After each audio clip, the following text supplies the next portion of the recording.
secondary.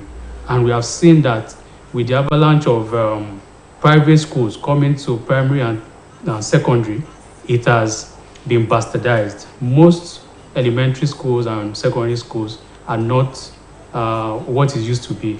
Then the tertiary institution has also be a level playing ground where you even find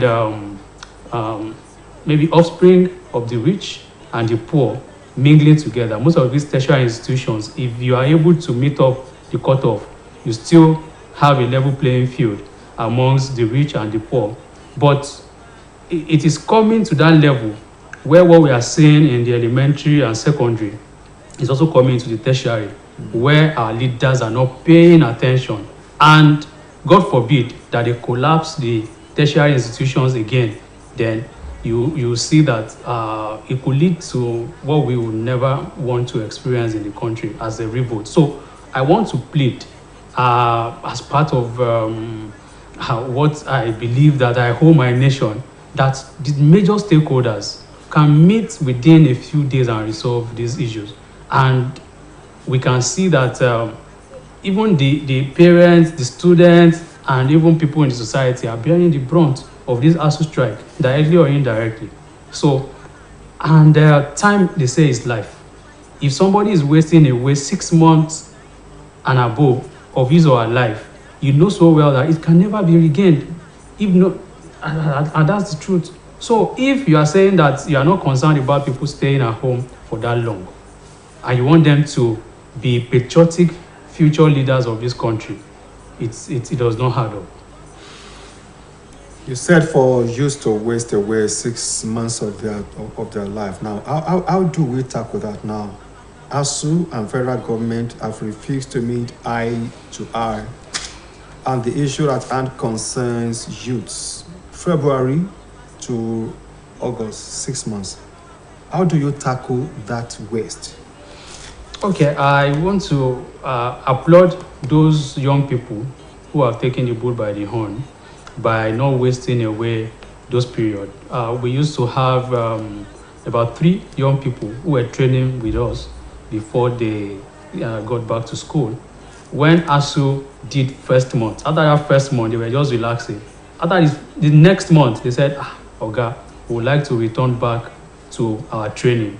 And for over 5 months now, they've been with us, training graphic design, printing, and branding. In our own, so you can also, as a young person, it is the 6th month right now. So I applaud those who have been doing something when they saw that it was not going to end immediately. Young people, I'm pleading, it is the 6th month. Don't waste away your productive life. Start something now if you have not started. Go and learn something of interest, something that is in demand, a skill that is in demand right now, or a skill that is related to your career, what you are studying in school, so that at the end of the day, you know the business side of what you are learning in school. If you are, for instance, studying mechanical engineering, nothing stops you from looking at somebody who is good, who is into mechanical engineering around you. People are using computer systems to tackle the issue around cars right now. Go to those places. Even if they want to take something for you as an apprentice, and they are charging you, please pay the charges. Pay the charges. Talk to your parents. It will definitely help you at the end of the day. You will be above other people who have not done practical, who are just doing theory in school. Like I've said, in our organization, if I'm allowed to mention, no, you are not allowed. But we are saying that there are other organizations who are doing things and training young people. Look for such organizations. Get training, get a skill, and you can as well see there are a lot of sectors and fields where you can as well learn, so that at least before the ASU strike ends, you are better than before. Yeah, in Nigeria of today, we are even civil servants, as we are complaining about salaries though being paid regularly, but not enough to take care of our needs.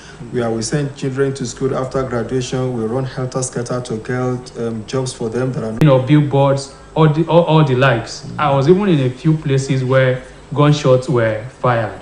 But some people will say it's just to create awareness. But you don't do that if in a peaceful environment. So some of these things in the coming election, we don't want to see them at all. So that because election is not what happens on the day of election. It is pre-election. What happens before, during, and even after. Because we've seen elections where there were damages even after election, even though the main election was peaceful. So we don't want to see that in the coming elections. We are well brought up people, and we want to be great example. But I want to also say that people are now saying that violence does not pay. So, and you don't want to put yourself in trouble when there are other legal means of making money. Then the technology that has been introduced, in my own opinion, also still reduced, because people know that, okay, even if you carry ballot boxes, it has not affected anything. Yes, the electronic way of documenting and transmitting elections cannot yes, affect it. Okay, exactly. Okay. So we have also seen that, and we hope that Nigeria will be better for it. Now let us look at the corporate world. When I was growing up, you are still a young man and an adult. When you were growing up, we knew what corporate world was doing to education and to youth in Nigeria, building lecture theaters in universities, giving scholarship to first class, second class, upper graduates, sponsoring so many on the campus programs. But these days, what do we have the corporate world doing?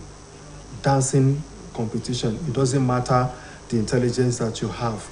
Raw TV shows where youths have open sexual intercourse, and adults even lock the doors on themselves to do what? To watch. So you can decide to dress anyhow. Before you know it, some corporate want to come. Okay, if you know how to dress, to put on rags best, then you win millions of naira. What is the corporate world turning the nation into?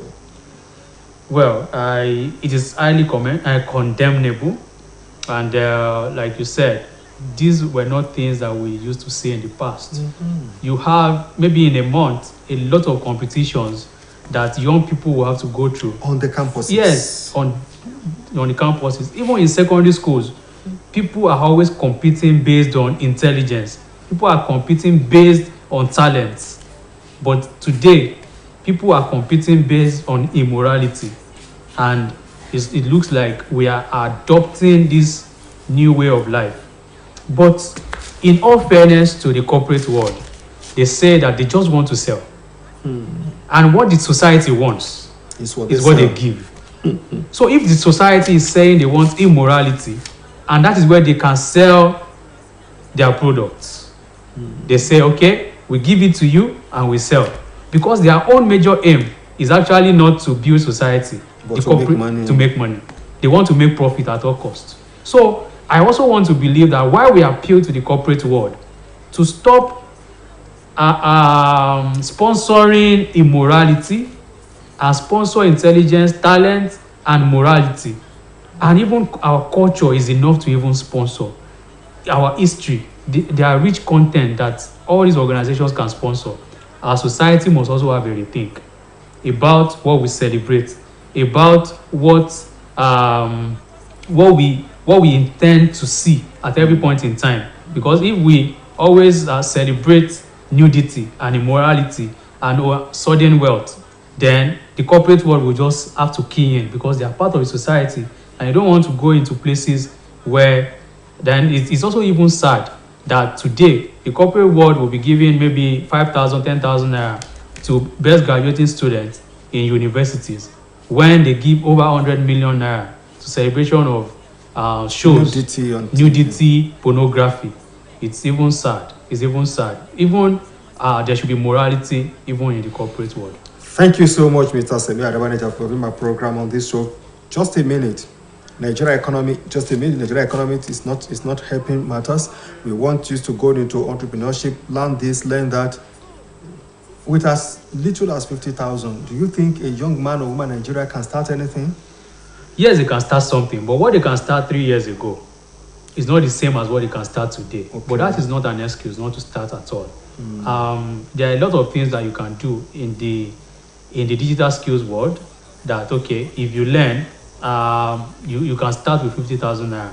Even lesser in some other areas. Okay. But that does not mean that when you want to scale, yes, you will not need more money. But it is good that you start Small. and learn and burn your fingers, even because you are going to learn in entrepreneurship. But it is good, it is fun to learn with a small one, then build yourself, then you can as well scale. Then people can also invest in you. Well, thank you, Mr. Simi. This message now goes to our youth watching up. You buy a phone as costly as around 50,000 iPhone, 300,000. All you do with your phone is to chat, to take selfie, and all of that. And after graduation, you roam to the street and be telling people the job of one. And you can imagine, as my younger brother here is been doing fantastically well in the entrepreneurship world. What you can start with around 50,000. Yes. That brings the curtains into this edition of Newsmaker on OSBC television. Our focus has been also youth and entrepreneurship, and my guest has been Comrade Semi Adabanija, former minority leader, National Youth Parliament, and a youth advocate. I thank you once again. Thank you for having me, sir. Join us Tuesday next week, same station and program Newsmaker. Oluwatun Yusuf is my name. Good afternoon. Individuals whose thoughts and actions command viewers' attention and elicit comments. Penetrating, hold no bars interviews are the major features of Newsmaker. Learn from the profiles of personalities we bring on Newsmaker and benefit from the wisdom of their responses to issues of national and international dimension. In advanced countries of the world, you are paid per hour, pay only those who work. But in Nigeria, which is a decadent capitalism,